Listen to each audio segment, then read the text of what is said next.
every Wednesday for InFocus, a weekly talk show produced by the St. Kitts Nevis Information Service, where we provide exclusives with key persons within the government and discuss pertinent, relevant, and interesting matters that affect us all.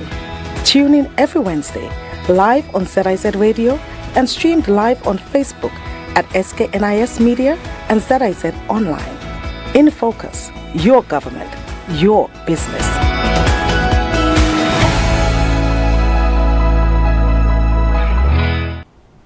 I'm Ian Richards, welcoming you to InFocus, a weekly program that takes a closer look at what's happening within and across the government of St. Kitts and Nevis. The St. Kitts Nevis Defence Force stands as a pillar of peace, security and stability in our Twin Island Federation. This month, the organization is celebrating 29 years since its reconstitution as a regular force, under a profoundly resonant theme, service above self. Just over a week ago, that theme was put to the test as the men and women sprang into action to respond to an emergency involving a sinking ferry. We'll take a closer look at the response today and also delve into the upcoming anniversary events, the launch to the SKNDF, and what does that look like in the day-to-day lives of soldiers, the men and women, as part of the organization. All right, thank you, Mr. Richards. The St. Kitts Nevis Defence Force was reactivated into the regular corps on the 10th of July, the 18th of July, 1997. So this year marks the 29th anniversary. So many people have come through the organization since then, and they have served the country, preserving our security, ensuring our border security, both maritime and land, and ensuring that we support the civil authorities, be it for law enforcement, for tranquility, to create the environment that legitimate business can be conducted, and more so we are rely heavily on tourism, and also to facilitate response capability during natural disaster, and also some regional responsibilities that we have. So the St. Kitts Nevis Defence Force is here to serve, has been serving long before the 1997, but in a different capacity. But once the force was, the regular corps was activated in 1997, we went into full force. So it's like more or less we have a regular army, not a volunteer reserve. So on a daily basis, we have daily routines, duties that we have to keep. So, and I guess the results of our activities speak for themselves. Mm-hmm. Just like you mentioned about the vessel that was sinking just the other day. I think it was last week. Yeah. That we had to respond to. So. Right. So, what does service above self, Major? I was asking specifically, service above self. What does that look like, especially from the public, someone who is outside, who is looking at a soldier today? What does service above self mean to soldiers, and what does it look like on a day-to-day basis? It's no duty is too much, no calling is too much for any soldier, no responsibility is too much for any soldier. We don't tire out. Of course, we look after our welfare, but we understand what our responsibilities are, and we don't shy away from it. 24 hours, regular patrols, foot and mobile, to ensure that people can sleep well in the society, and also, ensuring that we provide the necessary environment for children to be able to grow, go to school, ensuring their safety, and also ensuring the safety and security of our visitors. That, I think, encapsulates, service above self. We do not, shy away from those responsibilities. Again, it's not just within the Federation, it's, across the region. you know, we go to help. As once we are called, we go to help. Right. And Captain and Lieutenant, let me bring you in as well to just touch on a bit in terms of this question, because, of course, in uniform, as the Major was just discussing, that's one thing, but there's outside of the uniform. You have your daily lives, some persons have children, everyone lives in the community. So talk to us a bit about that service above self within those after job, after duty areas. Okay, so as it relates to that service above self, as Major Sutton highlighted, it's not just about, well, it's basically going beyond our military responsibilities. We engage in community activities, whether it's, it could be a cleanup, a small cleanup. We could engage in maybe mentoring. We can also engage in, well, for me, let me speak for myself. I basically participate in community activities, not just because I am a service member, but because it's also important for the community to see that, hey, you know, Defense Force is not only operating on a military basis, but a personal basis as well. As you would have mentioned, there are some of us who have children. I have a daughter, so I want to ensure that she sees that, you know, even though mommy has to work or mommy is engaged with work, mommy can still show up. And that is important because our men and women, sometimes we get caught up with our work, and our family sometimes might be left to strain because we are not around. You know, during disasters, we are at work ensuring that everybody is safe. So their contribution for them to allow us and be understanding is important. And that in itself, it demonstrates our service above ourselves. Captain? I can give you a perfect example which I think would explain country above self, especially for members of the Coast Guard unit. I can recall we had a hurricane and St. Kitts was damaged. We had just reached back to St. Kitts and then we had to leave for Barbados like 2 hours later just because we wanted supplies out of Barbados to get it to St. Kitts so that we could help persons. I think that is a perfect example of how persons in the Coast Guard actually put country above self. Right. So you had to essentially leave your family because you're not sure in terms of what conditions the houses would be, because of course you're on base when there's emergencies. Yes. Persons are on reserves, they can't leave. So if there's anything that has to be done, their responsibility first of all will have to be to the country as opposed to helping their family. Correct. Others will have to do that as well. Yes. Right. Okay. But let me quickly add a little piece to that. You know, in terms of disaster, we also try to reach out to our families, not just leave them open. But we know we have other responsibilities. So, like soldiers are given time to try to take care of their own business as quick as possible, as best as possible, before they come to serve the country. So it's not like we do not care about soldiers. I want that point to be made. That, and soldiers are also giving assistance, in the full context of helping out to the whole country, because if a soldier's property is damaged, we also help to look after our own as well. But looking after our own, we don't make that as the main focus. We look after, because you have the elderly, you have those who cannot help themselves, so we help them, but we don't overlook the help of our personnel as well. Right. Okay, and recently we saw the men and women of the Coast Guard unit spring into action, as I mentioned at the top, to assist with the rescue of passengers and crew aboard a local ferry which sank shortly after departing St. Kitts and Nevis.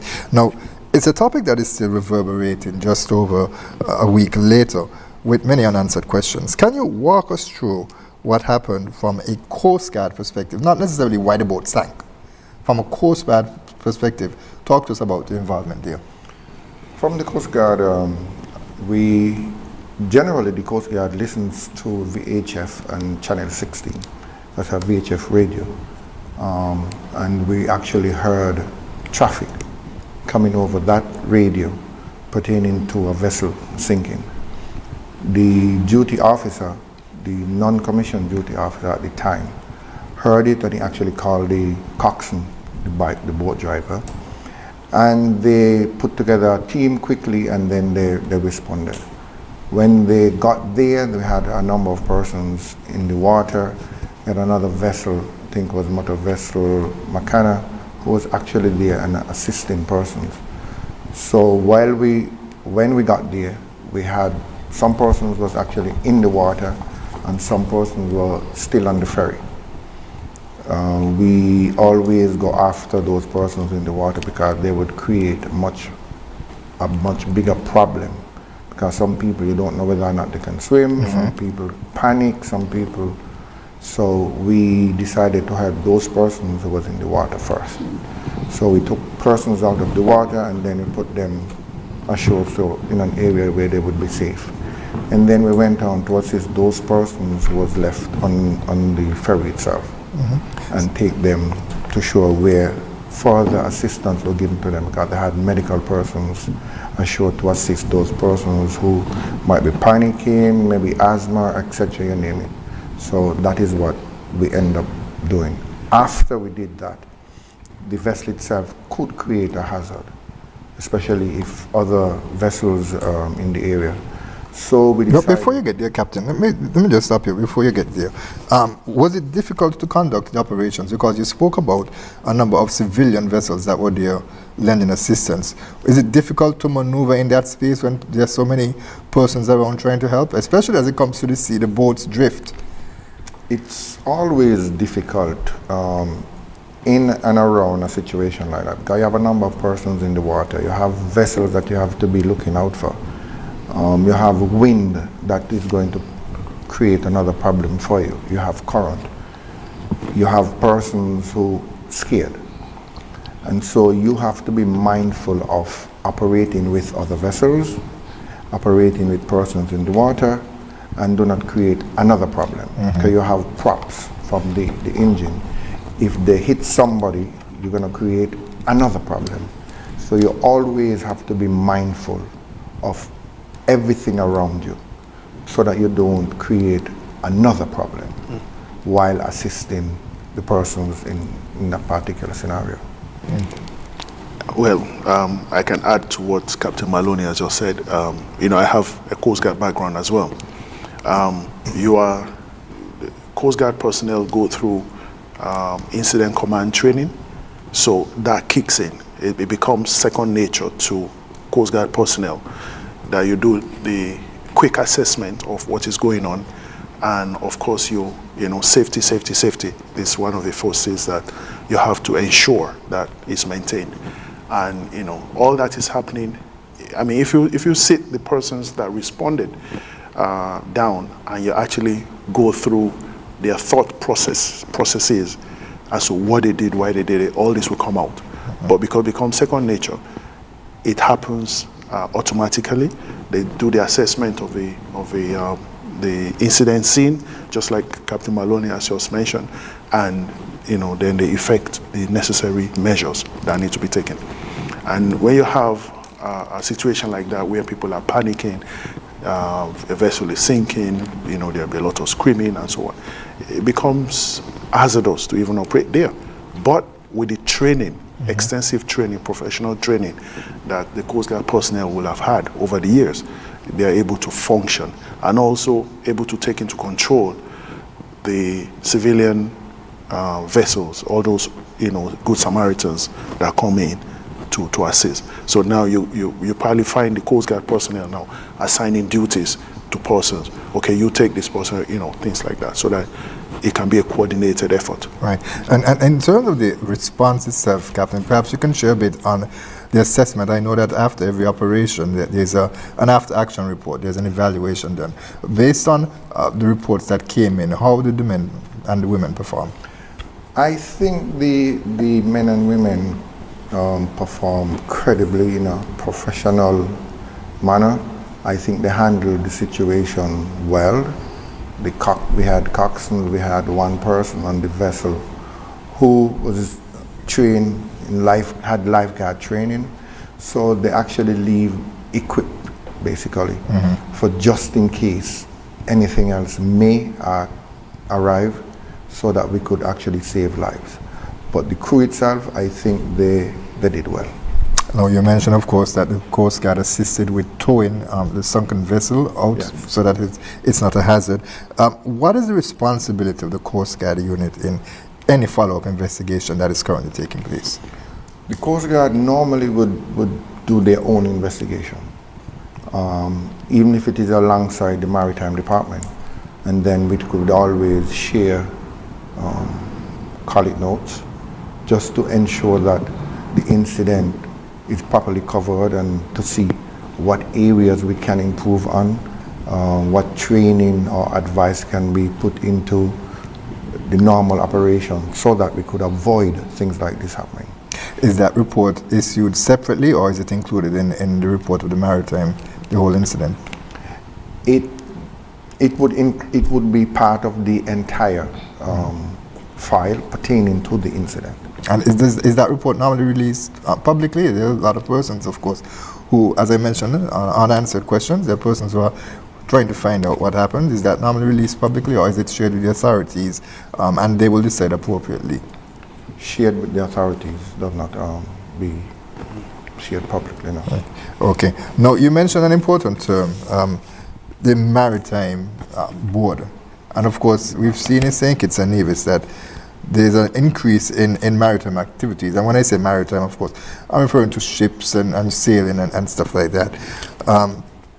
Tell us a bit about the Coast Guard's responsibility as it relates to that area, because we know, of course, that there are a number of increase in ferries, especially with the water taxi that came on, that has really exploded. We know, of course, that there's been an increase in cruise ships operating within our area. Yachting is something also that the government has been very keen on growing in St. Kitts and Nevis. So how is the Coast Guard unit able to manage this increase? The Coast Guard normally would have meetings, discussion with the various departments, so that we can see and plan towards some of the problems that we are now seeing, so that we could make the marine environment a much safer place. That also include the fisheries, because there are a number of fishing vessels also. So we always collaborate and actually plan training as much as possible, so that we could help and provide the services that is needed for the maritime environment. And what steps can boat operators, fisherfolk, as you mentioned, those that go out and fish, and passengers take before going out to sea? I would wrap it up in terms of safety. There are a number of equipment that persons can walk with to ensure that they are safe. One of the equipment is a GPS. Should something happen, you could send a position as to where you are, so that Coast Guard could actually come and find you. Some persons may say, I have that on my phone. Do I need a dedicated device? If you have it on your phone, then you would have to send it to somebody who you know. Hopefully that you have service. The GPS now, you could be anywhere, but if you don't have service or data, then you would not be able to send that position. Right. So you could have your phone, that may help. GPS also can help. Life jacket. Should something happen, it's better to have a life jacket than to be without a life jacket. Safety gears, you have radios. Make sure if you're going out, make sure your phone is charged. Or, small thing that you can do just to ensure that safety first. And should something happen, that we know where we can come and find you, because the water is vast, wide area. Sometimes people panic, they get scared, and they think they're telling you something, and all they're giving you is a wise goose chase. So it's always better to give me a position, which is latitude and longitude, and then we as in the Coast Guard will know exactly where to come and find you. Right. Okay. I've heard it mentioned, of course, as you touched on lifeguards. There's those the inflatable tubes as well too. But what about rafts? Inflatable rafts. Is that something that is recommended here? Is that something that is provided here? The inflatable raft is a life raft. Normally you don't really see them on smaller vessels. However, they are there if you choose to purchase one. They cost a reasonable amount of money. And after a period of time, they have to be serviced. We do not have that service in St. Kitts. You may find it in St. Martin or Martini, but we do not have it in St. Kitts. So even if you purchase one, then you would have to be responsible for ensuring that it is being checked ever so often based on the specification for the raft. Is that something that you would recommend? Based on the size of vessel, yes, but for the smaller fishing boat, no. Right. Okay. Especially when you're transporting passengers as the local ferries do. All right. In addition to that, Mr. Richards, quickly, in capacity development for maritime crisis, we have an upcoming tabletop exercise that will be coordinated by Christoph Harbour. They reached out to, various agencies, I think the Ministry of Tourism, the Defense Force, and the Maritime Services, and they'll be conducting that sometime this week. So it's going to be Operation Blue Horizon Multi-Agency Maritime Crisis Simulation. So this also helps to build the capacity, the national capacity to deal with this crisis, because what the exercise, the tabletop exercise is looking at is all the maritime crises that we've had over maybe the last year or more, and more so the recent incident. All that they're going to look at it, and they're going to be able to further look at the response mechanism and be able to enhance it. So, all this, the in-house training and also national training, and of course international, we get all those opportunities to develop our national capabilities for these incidences when they occur. Now, Major, the Defense Force also has stepped up border surveillance as part of its responsibility to detect and prevent illegal activities. Yes. We've seen the growth in maritime traffic, as I mentioned earlier. I know that the St. Kitts and Nevis Defense Force, actually on the same day, the Coast Guard unit was called to lend some coordination assistance with a boat that was also traveling back to Antigua. Are there plans to acquire more assets so that there can be greater activity in terms of surveillance, in terms of rescue operations need be, and just regular patrols? Yeah, okay. When I took command of the Defense Force, there were a number of, I did an assessment and also presented to the government what we will require to be able to function effectively. So we need like a OPV, that's a bigger boat, because Stalwart is decommissioned now. It served its time and is no longer functioning. So the government is already looking into acquiring an OPV, that's an offshore going patrol vessel. Most likely it's going to be bigger than Stalwart, so that will be a capability that we need. And in addition to that, we are getting two new vessels this year.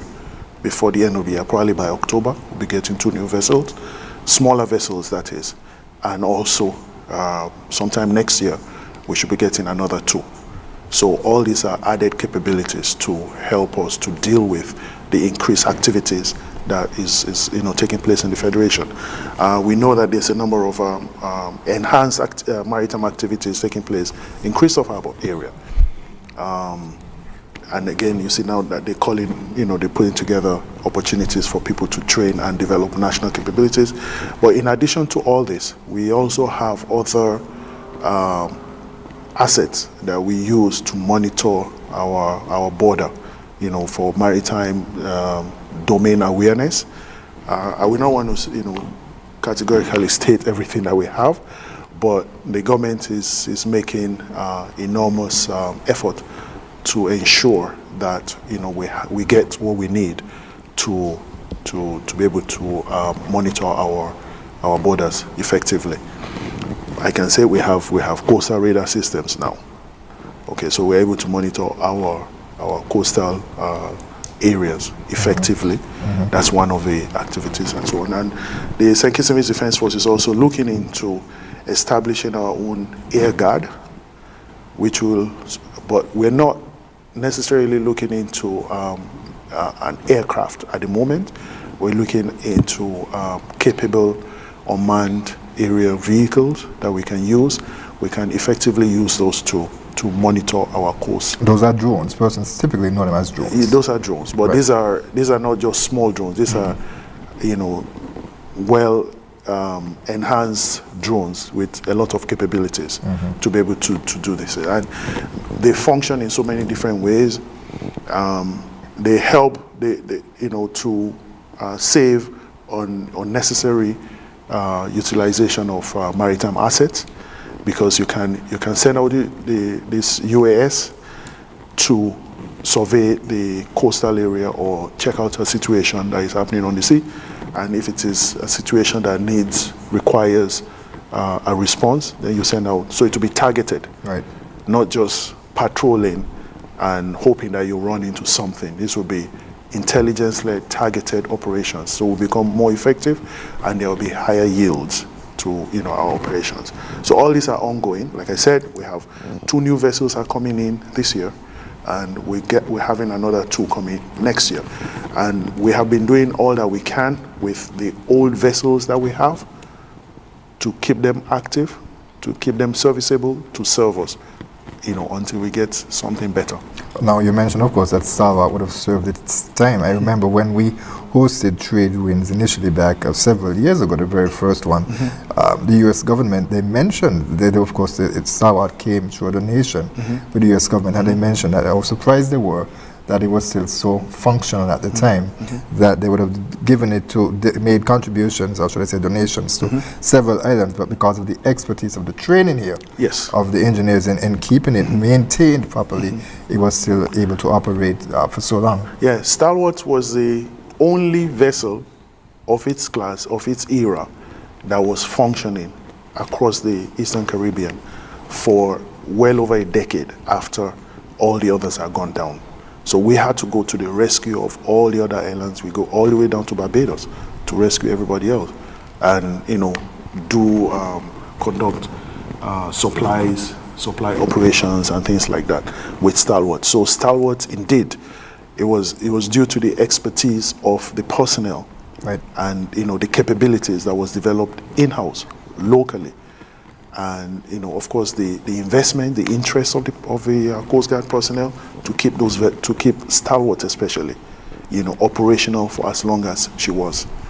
That's a credit to the men and women that serve. Yes. All right, we're going to have to take our first break. We're at the bottom of the hour already, and when we're going to have to take that break, and when we come back, we'll jump into the anniversary activities. I know Lieutenant Ferdinand in particular is very excited to talk about those, and so we'll share a bit more about that. Stay with us, viewers and listeners. We'll be right back with more In Focus. You have a strong legacy on which to stand. And looking at you today, smartly dressed, with your back straight, committed to the defense and well-being of our nation, I know as our people look on, we are all extremely proud of you. And so I finally say today, march on, march proud. And we say to all people, let us always be grateful for your service and the greatest example of country above self.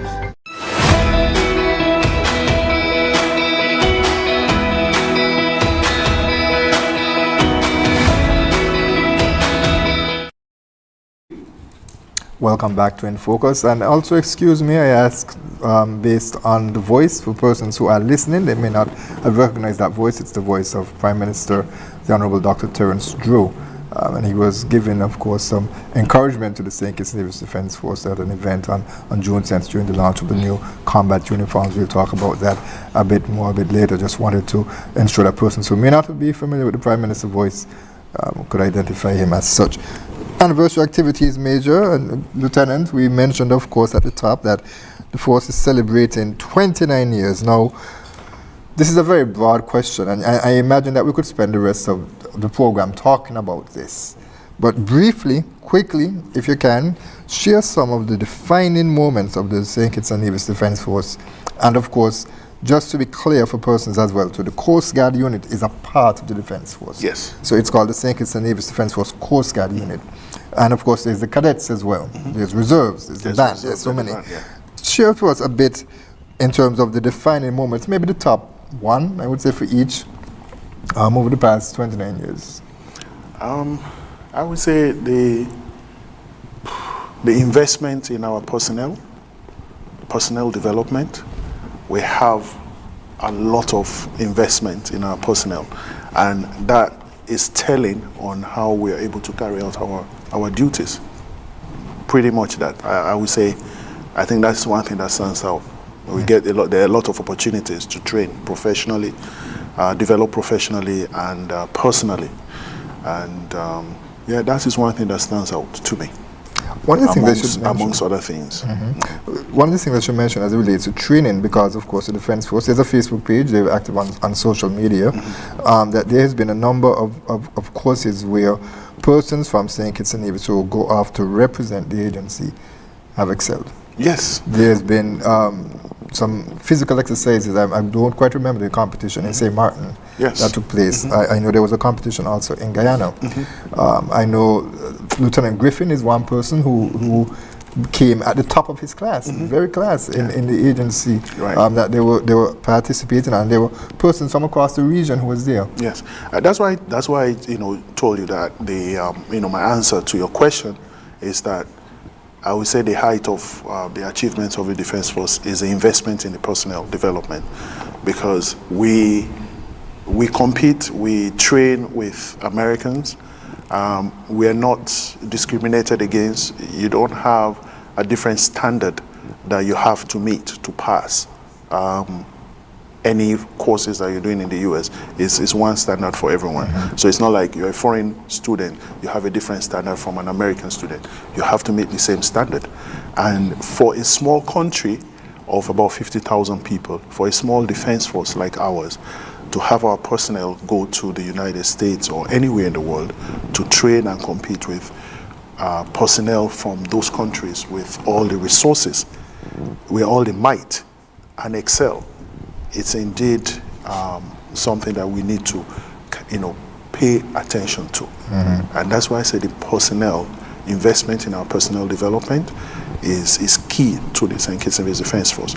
Yes, we participated in activities with the French in St. Martin, and of course, we don't go to anywhere to fail or come second. Sometimes, you get challenged with some form, get some challenges in one form or another. We learn from it, we come back, we look at it, we plan, and we go at it again, and we always excel. We had participation in the 60th anniversary of the Guyana Defence Force. They had the challenge, run and shoot exercise. We didn't actually prepare enough for it. Our soldiers had never been to compete at that event before, but we went, we competed, and we did well. We didn't come last. We didn't win first place, but we did well. And I did mention in Guyana that we'll be back. And the next time we go back, I'm sure that we're going to take the trophy. And there are so many others. And then you also mentioned Griffin. He had the opportunity to go to train in the US, some specialized training he did recently, and he did very well. And also he had the opportunity to go to Trinidad and Tobago on an RSS organized course, and he topped the course. Now you have persons from across the region that were participating, much bigger forces and so on than ours. But little St. Kitts and Nevis, we always perform. We always, come top of the class. Right, and of course it's just one name that came to mind. There are so many others that has the opportunity. Everybody here, Ferdinand has had opportunities. Captain Maloney just returned from some training recently too. The 4th Sergeant Major, soldiers, as we speak, there are soldiers that are on training, all sorts of different forms of training elsewhere. We're having some attachment of our personnel to be attached with the U.S. Navy for some operational capability development shortly, and this is going to be going from now till next year. And all this help to enhance our capacity at home. That would be a good point to pivot to training, but I did promise that we're going to talk about the anniversary activities, so we'll have to come back to that and recruitment as well too. So Lieutenant, let me bring you in now and speak to us a bit about some of the activities that the Defense Force will be celebrating, using to celebrate and highlight public awareness. I know, of course, that there was a church service, and we have a photo that was taken after the church service. It was held at the All Road Methodist Church. Now, as I mentioned, it was the first of several community engagements, which include a community cleanup that will be taking place on the 11th, an open day and health fair that's going to be taking place. There is also a garden home makeover on July 23, and these are just some of the activities that will take place. But I want to ask you specifically, not about these activities, we can touch on those a bit later, but there seems to be an intentional plan to involve the community in the celebration. Tell us a bit about that. All right, thank you, Mr. Richards. To involve the community, it was deliberate. Some persons may look at us and say, okay, our faces are always strict, we are always stiff, when we go out, we're doing our patrols and these things. But what I want to add is that we have to also look out for our community, and that is very important. The community involvement, we go beyond our military responsibilities, as I mentioned previously. And to involve the community, we build relationships, we build partnerships, we build an understanding, because we cannot do it alone. Defense Force cannot do it alone, law enforcement cannot do it alone. We have to have the assistance from our community. And one of the things that I think Major would have mentioned about, if he did or did not, fighting crime. So to have our community engaged and involved, that is important. Now, our activities that we have planned, as you would have mentioned, we started out with a church service. Of course, we have to give thanks to God for allowing us the opportunity to see another day and to be able to serve. We are looking at doing a cleanup. It's not specifically a community cleanup, it's more of a gravesite cleanup, but it involves families of our fallen soldiers. This cleanup, basically we show our appreciation for those who are falling, we show our respect to them, and we also give our gratitude to family members of those persons. So you're talking about that Springfield Cemetery? We have all over. We have fallen soldiers in Sandy Point, Kayode, and at the Springfield Cemetery. So it will be island-wide. Okay. We have our open day fair, health fair, that is going to be done in the Independence Square, and we encourage the public to participate and basically to come out and engage with our soldiers, our servicemen and women. There might be persons asking, how is it at Defense Force? What do you do? Because there are persons that still ask those questions. So, we have the opportunity for them to do that. It's also a health fair, so persons can come and do their wellness check, maybe blood pressure, they can check their vital, whatever it is, it will be happening there. And I imagine that wellness check could also be available to the men and women that serve as well too. Of course, it is something that we do annually for our servicemen and women, because of course we have to ensure that we are safe.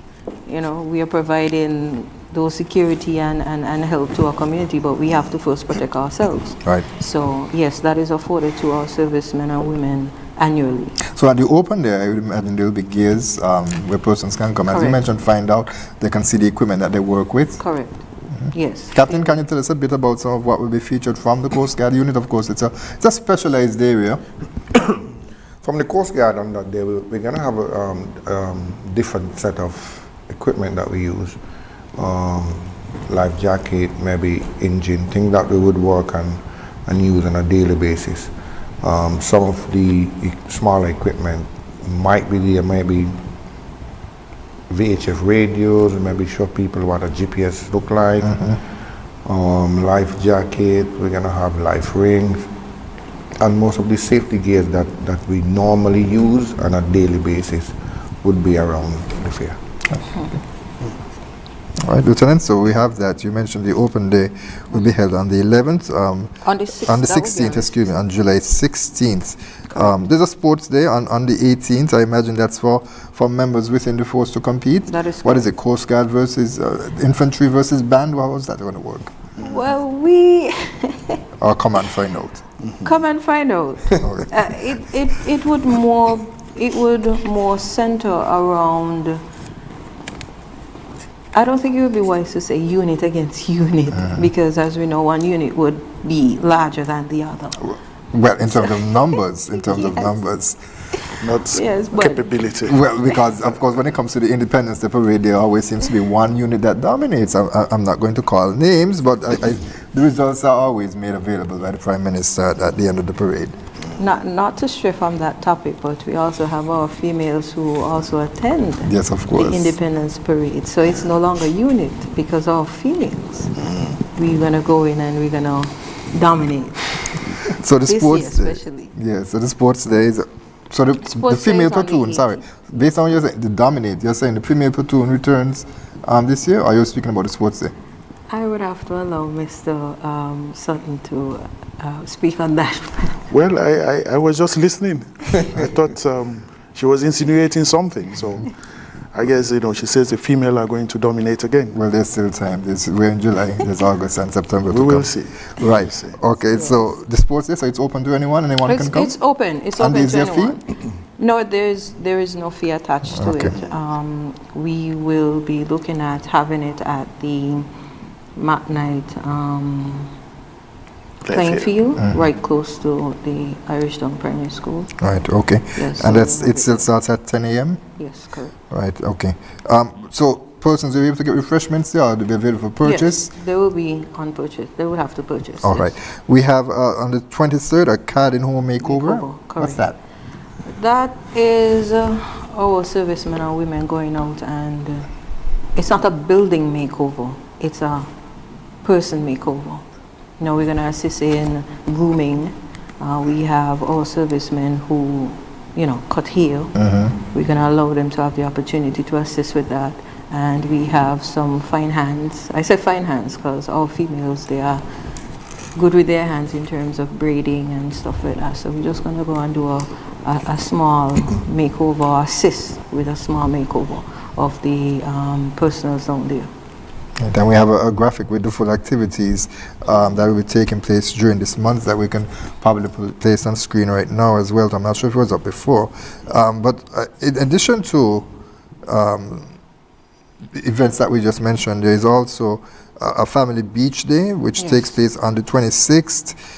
But most importantly, I want to talk about the recognition of service members. Now, you spoke about the cleanup, the community cleanup involving the graves of persons who have fallen, the recognition of service members. Tell us a bit about that. For the recognition, we are looking at persons who would have served over a number of years. We're looking at from 15 years upwards. We also have persons who would have retired as well. And just to show our gratitude for their service, that is something that we are looking at, to giving them something, basically. That's a close ceremony? Yeah. Well, it's going to have, we're going to have a little ceremony, nothing big, but it's more centered around the persons who have served and, who have given a significant number of years of their lives, who might still be in service or who have retired, and some might have passed on. So we give whatever it is that we have to give to their next of kin as well. We think that it is important to recognize people while they are still here, because there are a number of persons that have made contribution, service above self to the country. And so we want to utilize this opportunity. We also, something also new that we're considering is the 10th of June 1967 anniversary. We mark the 59th anniversary this year. So next year is going to be 60. Now, as the years go by, we, more and more of the persons that were around at the time are no longer here.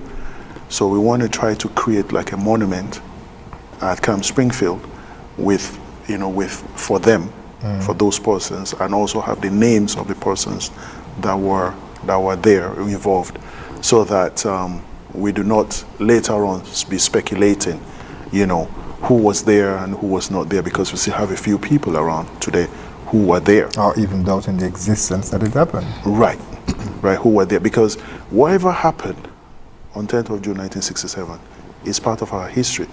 Good or bad is part of our history.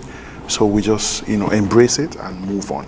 So we're looking at erecting a monument for them. The Honorable Prime Minister is committed to that, and he urges that we should look into that actively and make sure that it is done, so that we can recognize those people. Again, like I said, a few of the persons that were present on that day are still alive. They are here, right. And we want to recognize them. It's all part of the recognition, of persons who have served. We cannot pay people for their lives. There are persons who got injured while on duty, seriously injured while on duty. You can only do so much, but you can't return them to where they were before they got injured.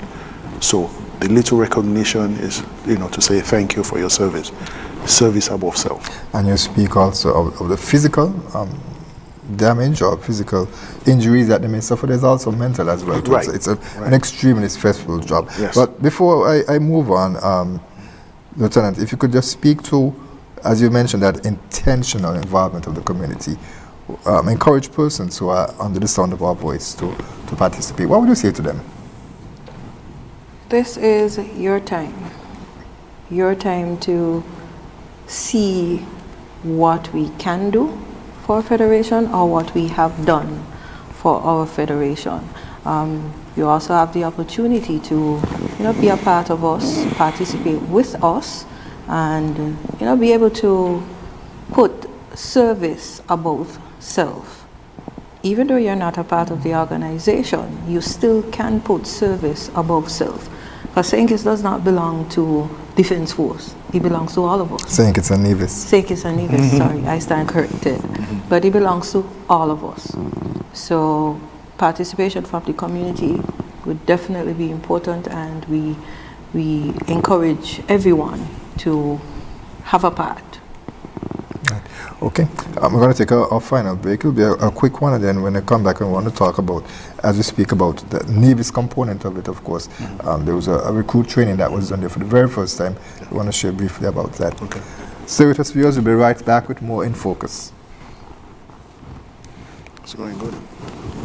If you haven't done it as yet, please do it today.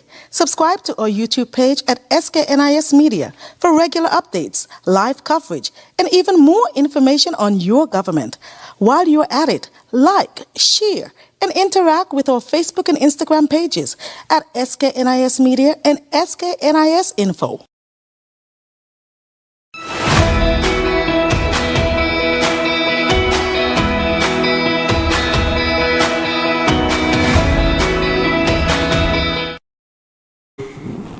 Thanks for staying with us. Our guest on In Focus is the Acting Commander of the St. Kitts Nevis Defense Force, Major Kayode Sutton. We have Lieutenant Zenra Ferdinand, who is in charge of the personnel area within the SKNDF, and also Captain Jason Maloney, who is the officer commanding the St. Kitts Nevis Coast Guard unit. As I mentioned, Major, as the Coast Guard travels between the islands, Nevis is very important part of the Federation, and for the very first time, a decision was made to hold recruit training and actually the passing out graduation as well too in Nevis. Tell us a bit about why that was done. Okay, over the years, since the reactivation of the force, a number of recruit trainings are taking place in the Federation, but mostly on St. Kitts. Now this year, last year when the recruits started, well, thinking about the recruit training, I wanted to do something different. I looked at Nevis, like we have soldiers now stationed on Nevis, and which wasn't so all the time. I think it was in 2016 that we have a presence, permanent presence on Nevis. So I decided that, why don't we take the training to Nevis? Of course, it's St. Kitts and Nevis, so we took it there. Of course, there was a lot of logistical challenges that we had to overcome, and also administrative challenges. But we were consistent and insistent that the training will take place on Nevis, and it did, because it's also exploring the opportunities that is there for training and for future training, and it did work out good. We utilized the temporary location that we use in our fountains for the training. We have a permanent base now on Nevis, which is in the Fig Tree area. So hopefully in the future we might be able to utilize that area for future training. But then if you train the recruits on Nevis, if Nevis was good enough for the training, then Nevis should be good enough for the graduation, the passing out parade. So the passing out parade was held on Nevis for the first time as well, and it turned out to be very, very good. We will see more of that. We will see more training and graduations in Nevis. Yes, we will see more of that, but not right now, because, for example, the recruit training, that particular recruit training, took too long because of the challenges. Because we are more established here in St. Kitts than on Nevis, so it took much longer that we would have wanted for the training. But as we develop, like I just mentioned, that we have a permanent base on Nevis now. Once that base is established and is functioning properly, then we will be able to conduct more training there. And the Nevis Island administration is also looking at giving us some land so that we can establish a Coast Guard base on Nevis. It's about time.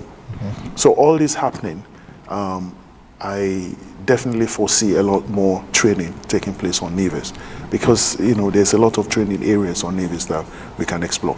And the recruits that graduated on Nevis, they're doing quite well.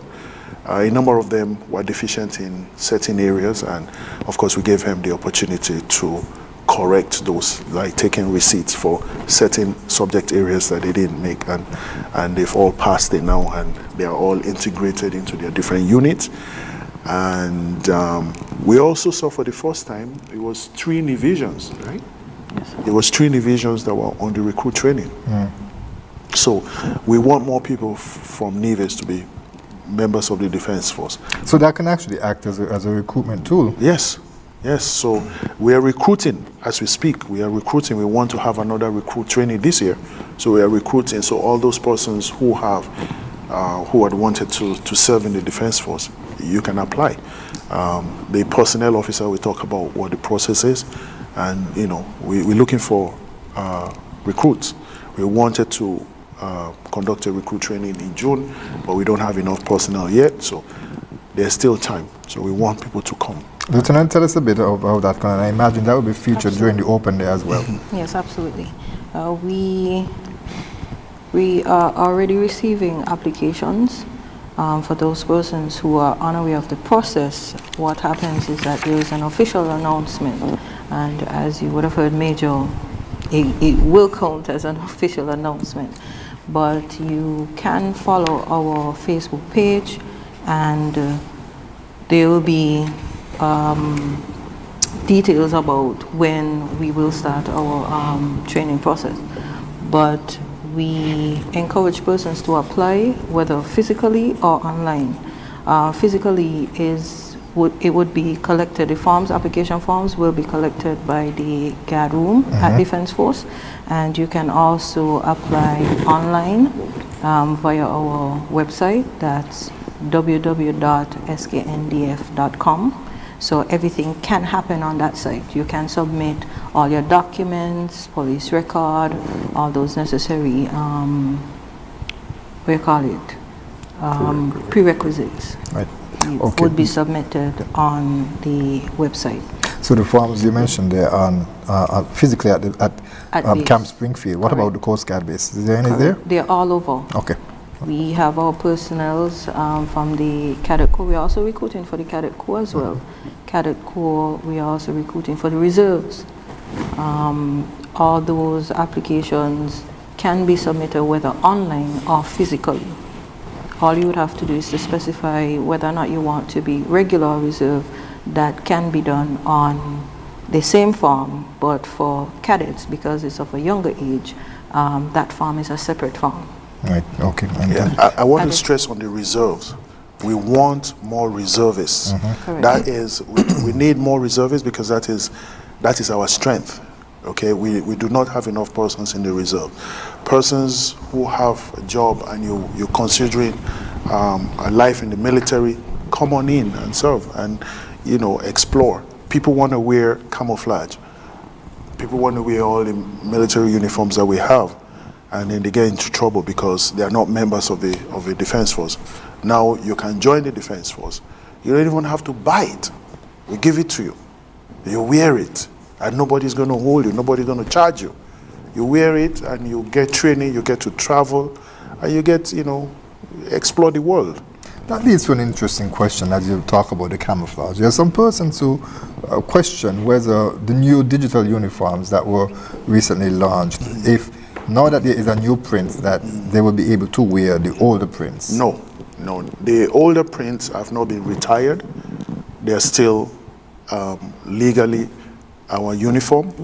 And even if we end up retiring that particular brand, the law says that it's any uniform material that is used by the Commonwealth. So if St. Kitts and Nevis is not using it, Grenada might be using it, Nigeria might be using it, Canada might be using it, then you're still breaking the law. So the best way out is join the Defense Force. Apply and join the Defense Force, and you wear the uniform. You don't have to buy it. You get it to wear for free.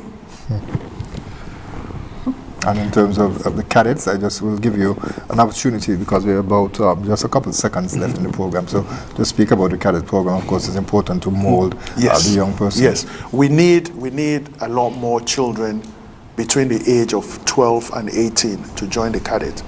And the application is from the high schools, and if you don't get any application from the high school, come to the Camp Springfield. Training is usually once or twice a week. It's a lot of different training, leadership training, developmental training, whatever it is, it's all good things to become good citizens. That is what the Cadet Corps is about. And there are opportunities to travel as well. The cadets will be going to Anguilla, I think it's in October. I think it's in Antigua, actually. No, Anguilla. There's a drill competition that is taking place in Anguilla in October, and that's why they had the fundraising activity in the square the other day for. So there are opportunities, and they will get an opportunity to interact with other children from the region. So the opportunities exist. We want people to join the Cadet Corps. Do not wait until children start to take up bad habits, vices, start to hang around the street corners smoking, or want to become gang members and things like that before you reach out and say you want the child to join the cadet. By then it is already too late. Right. We want to teach them the good values, the core values in life, to become good citizens and be civic minded before the peer pressure comes on them to join the gang, because then they know that they don't want to be gang members and they can choose rightly. And so we want adopt people to, pardon me? adopt that mindset of service Yes. above self. Service above self. We'll have Absolutely. to leave it right there. Yes. Thank you so much, Major Kayode Sutton, Lieutenant Zenra Ferdinand, and also Captain J.C. Maloney for joining us for this edition of InFocus. We'd like to thank you, viewers and listeners, for being with us. We trust that you will join us next week at the same place for the very same time for another edition. We'll be giving a health update with the Permanent Secretary responsible for health and also Dr. Jensen Morton. So we trust that you will join us then. For now, I'm Ian Richards. So long. Join us every Wednesday for InFocus, a weekly talk show produced by the St. Kitts Nevis Information Service, where we provide exclusives with key persons within the government and discuss pertinent, relevant, and interesting matters that affect us all. Tune in every Wednesday, live on ZIZ Radio and streamed live on Facebook at SKNIS Media and ZIZ Online.